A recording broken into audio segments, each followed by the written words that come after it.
যাচ্ছি বাইক টানতে টানতে পুলিশ ক্লিয়ারেন্স আনতে। আসসালামু আলাইকুম বন্ধুরা। তো আজকে হচ্ছে আমি যাব চাঁদপুর আমার পুলিশ ক্লিয়ারেন্স আনতে। তো বেরোয় দেখি বাইকের লুকিং গ্লাসটা ভেঙে গেছে। এটা সব সময় এরকম হয়, সব বাইকারদের মনে একই অবস্থা। যাক, চলে যাচ্ছি আমার বন্ধু কাউসারের সাথে বাইকে করে।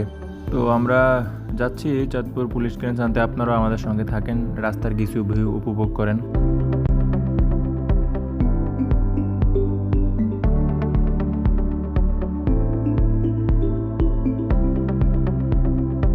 তো এখন আছি হচ্ছে আমরা চাঁদপুর পুলিশ সুপারের কার্যালয়ের সামনে। এখান থেকে মূলত পুলিশ ক্লিয়ারেন্স দেওয়া হয়। তো চলে যাচ্ছি গেটের মধ্যে দিয়ে ভিতরে। আমার বন্ধুকে বললাম, তুই ভয় পাস না পুলিশ দেখে? আগের মতো আর দেশ নাই আমাদের, ইনশাল্লাহ পুলিশ এখন হবে আমাদের বন্ধু।